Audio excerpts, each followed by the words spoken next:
जो टेबल है ना, इसमें हमारे पास सीरोलॉजिकल मार्कर्स गिवन है उस पेशेंट के सीरम में जिसको हेपेटाइटिस बी वायरस का इन्फेक्शन हो गया हुआ हो। इसमें डिफरेंट स्टेजेस हैं। एक्यूट स्टेज ऑफ इन्फेक्शन है, विंडो पीरियड है, रिजॉल्व स्टेट है, क्रॉनिक स्टेट ऑफ इन्फेक्शन है और इम्यूनाइज्ड पर्सन है। इम्यूनाइजेशन के बाद क्या सीरोलॉजिकल मार्कर्स होते हैं उस पेशेंट के सीरम में जिसको हेपेटाइटिस बी वायरस का इन्फेक्शन हुआ हुआ हो। अब सबसे पहले जो है ना, हमारे पास एक्यूट स्टेज है। अब एक्यूट स्टेज में हमें पता है कि जैसे ही इन्फेक्शन हुआ तो ब्लड में जो भी चेंजेस आएंगे, सीरम में जो भी चेंजेस आएंगे, उनको हम कंसीडर करेंगे एक्यूट स्टेज में। अब हमारे पास चार जो है ना मार्कर्स है। एक हेपेटाइटिस बी सरफेस एंटीजन है, ठीक है, HSB-AG। अब हमें पता है कि जैसे ही इन्फेक्शन होगा तो हेपेटाइटिस बी वायरस जो है ना वो ब्लड में जाएगा, सीरम में जाएगा। तो जो भी उसका एंटीजन होगा ना, वो तो हमेशा जब भी एक्यूट स्टेज होगा तो वो हमारे पास प्रेजेंट होगा। और ये फर्स्ट सीरोलॉजिकल मार्कर है टू राइज। दिस मीन्स कि जैसे ही हमारे पास इन्फेक्शन हुआ, वायरस जो है ना हमारे जिस भी मोड ऑफ ट्रांसमिशन से, वो चाहे ब्लड कॉन्टैक्ट से, सेक्सुअल कॉन्टैक्ट से, जिस भी कॉन्टैक्ट से वो हमारे पास इन्फेक्ट हुआ ना पेशेंट, उसके बाद सबसे पहले जब वो वायरस ब्लड में जाएगा, ट्रांसमिट होगा, तो जो है ना ब्लड में हमारे पास सीरम में जो है ना हेपेटाइटिस बी सरफेस एंटीजन का मार्कर सबसे पहले राइज होगा। अब जब वो मार्कर राइज होगा तो उसके खिलाफ एंटीजन आ गया बॉडी में, हमारी बॉडी में बनेगी एंटीबॉडीज।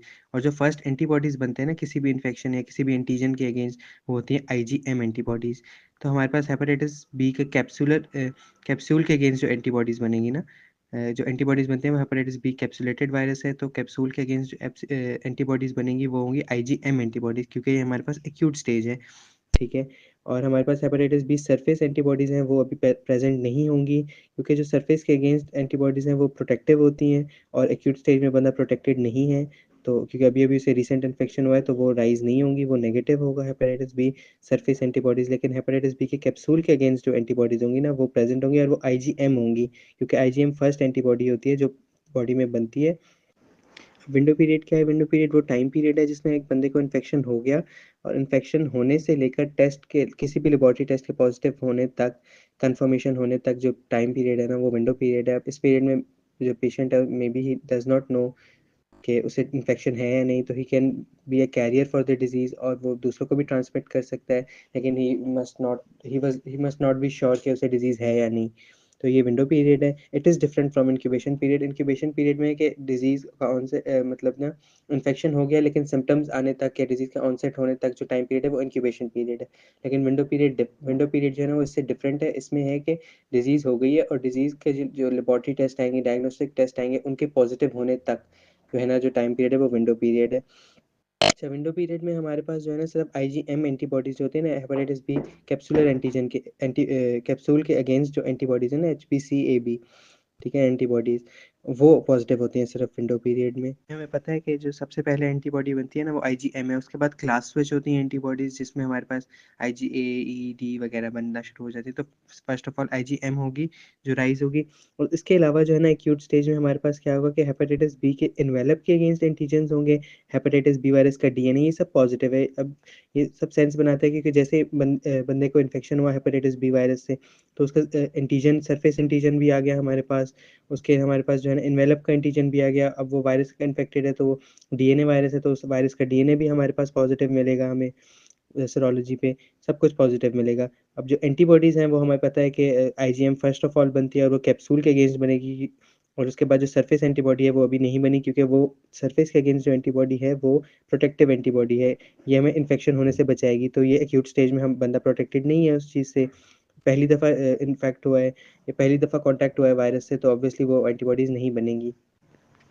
और जो इम्यूनाइज़ेशन वाली बात है वो ये है कि एक बंदे को इन्फेक्शन हो गया हुआ है, तो उसमें जो है ना हमारे पास इन्फेक्शन होने के बाद अगर वो बंदा इम्यूनाइज़ हो रहा है या वो वैक्सीनेशन के थ्रू इम्यूनाइज़ हो रहा है, तो उसमें हमारे पास ये है कि हम कोई एंटीबॉडी एडमिनिस्टर करते हैं ताकि इन्फेक्शन हो ना सके। कोई एंटीजन अटैक करे तो जो है ना प्रोटेक्टिव एंटीबॉडीज़ उसके अगेंस्ट काम करना शुरू हो जाए। तो हमें पता है कि हमारे पास protective antibodies hepatitis B surface antigen की एंटीबॉडीज़ हैं, जो कि सरफेस एंटीजन जो हेपेटाइटिस बी का जो इन्फेक्टिव एंटीजन है उसके अगेंस्ट हमारे पास जो एंटीबॉडीज़ बनती हैं, जो रिजॉल्व स्टेज में भी बनती हैं, वो IgG प्रोटेक्टिव एंटीबॉडीज़ हैं। तो हम वही एडमिनिस्टर करते हैं, या तो वो बंदे में बनेगी या तो फिर हम खुद एडमिनिस्टर करेंगे through vaccination, active immunity, IgG antibodies जो प्रोटेक्टिव होंगी। और बाकी जो है ना एंटीजन वगैरह उसमें हेपेटाइटिस बी का डीएनए भी नहीं होगा, हेपेटाइटिस बी वायरस का सरफेस एंटीजन नहीं होगा, एनवेलप एंटीजन नहीं होगा, क्योंकि बंदा इम्यूनाइज्ड है अगेंस्ट इन्फेक्शन, तो इन्फेक्शन नहीं है। और ये चीज़ें सब पॉजिटिव होती हैं जब एक्यूट या क्रॉनिक इन्फेक्शन हो। बंदा इम्यूनाइज्ड है, उसे इन्फेक्शन नहीं है, तो ये सब चीज़ें नेगेटिव होंगी। जो विंडो पीरियड है ना वो हेपेटाइटिस बी के लिए ऑलमोस्ट 6 to 8 मंथ्स तक भी हो सकता है। और इसमें सिर्फ जो है ना हमारे पास जो फर्स्ट एंटीबॉडीज़ होती हैं IgM antibodies hepatitis B capsule के अगेंस्ट जो बनती हैं सिर्फ वो पॉजिटिव होती हैं। और जो हमारे पास हेपेटाइटिस बी सरफेस एंटीजन या जो हमारे पास इन्वेलप के अगेंस्ट एंटीजन था उसका या एचपीवी डीएनए वो सब नेगेटिव होगा। और इस पीरियड में भी बंदा इन्फेक्शियस है, दूसरों को भी ट्रांसमिट कर रहा है, तो हमारे पास प्रोटेक्टिव एंटीबॉडीज़ नहीं बनी होंगी, जो कि हमारे पास हेपेटाइटिस बी सरफेस एंटीजन के अगेंस्ट जो एंटीबॉडीज़ है ना वो भी अभी तक नहीं बनी हुई होंगी विंडो पीरियड में, क्योंकि बंदा अभी तक इन्फेक्शियस है। उसके बाद आ जाता है रिजॉल्व स्टेज। अब एक बंदे को इन्फेक्शन हुआ, वो खत्म हो गया इन्फेक्शन, तो जो भी एक्यूट स्टेज में जो भी हमारे पास चीज़ें पॉजिटिव थी वो नेगेटिव होना शुरू हो जाएंगी। ना ही सरफेस एंटीजन होगा, ना एनवेलप एंटीजन होगा, एचपीवी डीएनए भी नहीं होगा, क्योंकि बंदे के वो अंदर से ब्लड से या बंदे की बॉडी से वो चीज़ खत्म हो चुकी हुई है, तो फिर वो सब चीज़ें नेगेटिव होंगी। इसमें लेकिन जो है ना हमारे पास हेपेटाइटिस बी, अब एक बंदे को इन्फेक्शन हुआ, हमें पता है कि इम्यूनिटी डेवलप होना शुरू हो जाती है, तो हेपेटाइटिस बी सरफेस के अगेंस्ट जो एंटीबॉडीज़ हैं जो कि हमारे पास प्रोटेक्टिव हैं, आईजीजी एंटीबॉडीज़ हैं, वो बनना शुरू हो जाएंगी और वो पॉजिटिव होंगी। IgG protective antibodies against hepatitis B surface antigen, जिन्हें हम कहते हैं एचपीएस एंटीबॉडी, वो पॉजिटिव होंगी। और साथ साथ जो हमारे पास हेपेटाइटिस बी कैप्सूल एंटीजन के अगेंस्ट जो एंटीबॉडीज़ थी ना, जो हमारे पास पहले एक्यूट और विंडो फेज में आईजीएम थी, क्योंकि वो अभी-अभी इन्फेक्शन हुआ था। अब बंदे को इन्फेक्शन हुआ, रिज़ॉल्व हो गया, सम टाइम हैज़ पास्ड ना, तो हमारे पास आईजीजी एंटीबॉडीज़ बनना शुरू हो जाएँगी। इसी तरह एक बंदा जब इम्यूनाइज़्ड हो जाएगा, उसमें भी इम्यूनाइज़्ड बंदा है, उसमें अब इन्फेक्शन नहीं है और वो इन्फेक्शन के अगेंस्ट प्रोटेक्टिव भी है। ठीक है? तो रिज़ॉल्व्ड वाला बंदा एट रिस्क होता है कि उसे दोबारा इन्फेक्शन हो सकता है। लेकिन इम्यूनाइज़्ड बंदा है तो उसको रेयर चांसेस है कि दोबारा इन्फेक्शन हो, अंटिल कोई वो जो है ना एंटीजन में कोई ऐसे चेंजेस आ जाएँ, एंटीजेनिक ड्रिफ्ट या शिफ्ट या इस तरह की कोई चीज़ हो जाए कि वो दोबारा एंटीजन डिफरेंट बन के बॉडी में आए, तो इम्यूनाइज़्ड बंदे को नहीं होता। लेकिन रिज़ॉल्व्ड वाला बंदा दोबारा से एक्यूट में जा सकता है। उसमें दोबारा फिर आईजीएम एंटीबॉडी टाइटर बढ़ जाएगा, लेकिन फ़िलहाल ये याद रखना है कि रिज़ॉल्व में हमारे पास हेपेटाइटिस बी सरफेस एंटीबॉडी होंगी जो कि आईजीजी हैं प्रोटेक्टिव, और हेपेटाइटिस बी कैप्सूल के अगेंस्ट भी एंटीबॉडीज़ होंगी जो जो कि आईजीजी हैं। ठीक है? उसके बाद इम्यूनाइज़्ड बंदे में जो है ना सिर्फ़ हमारे पास आईजीजी प्रोटेक्टिव एंटीबॉडीज़ होती है, hepatitis B surface antibodies protective. इसमें हमारे पास जो रिज़ॉल्व वाले स्टेज में तो जो हेपेटाइटिस बी कैप्सूल के अगेंस्ट एंटीबॉडीज़ थी ना वो नहीं होंगी, क्योंकि रिज़ॉल्व में बंदे को इन्फेक्शन था, वो ख़त्म हो गया हुआ है, लेकिन इन्फेक्शन ख़त्म होने के थोड़ा टाइम पहले तक उसमें कैप्सूल का एंटीजन भी था, तो उसके अगेंस्ट आईजीजी एंटीबॉडीज़ प्रेज़ेंट थी। लेकिन इम्यूनाइज़्ड बंदा जो है ना काफ़ी टाइम इन्फेक्शन के रिज़ॉल्व होने के काफ़ी टाइम बाद मतलब वो प्रोटेक्टिव एंटीबॉडीज़ बनेंगी ना, तो उसमें कैप्सूल के अगेंस्ट एंटीबॉडीज़ नहीं होंगी। और इसके बाद आ जाती है क्रॉनिक स्टेज। क्रॉनिक स्टेज में क्या है कि हमारे पास जो है ना जो सीरोलॉजिकल मार्कर्स एक्यूट स्टेज में पॉज़िटिव थे, वही अगर हमारे पास for a long period of time positive हो जाए, let's say more than 6 month अगर वो पॉजिटिव रहे हमारे पास सीरोलॉजिकल मार्कर्स जो एक्यूट में भी पॉजिटिव थे, तो वो बंदे को हम लेबल करते हैं एज क्रॉनिक कैरियर या chronic stage of the disease.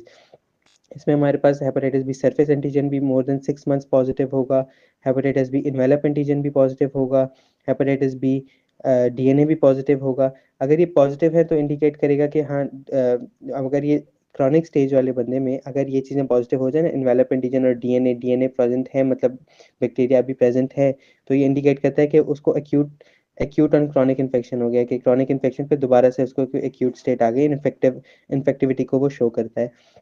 और जो है ना हमारे पास क्योंकि बहुत ज़्यादा टाइम गुजर चुका हुआ है, तो हेपेटाइटिस बी कैप्सूल के अगेंस्ट भी एंटीबॉडीज़ होंगी जो कि आईजीजी होंगी।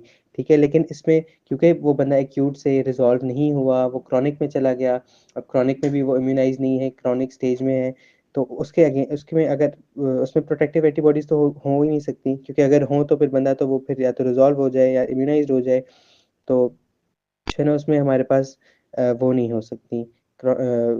आईजीजी जो protective hepatitis B surface antigen के अगेंस्ट एंटीबॉडीज़ है ना, वो उसमें नेगेटिव होंगी, क्योंकि अगर वो पॉजिटिव हो जाए तो बंदा या तो रिज़ॉल्व स्टेज में हो या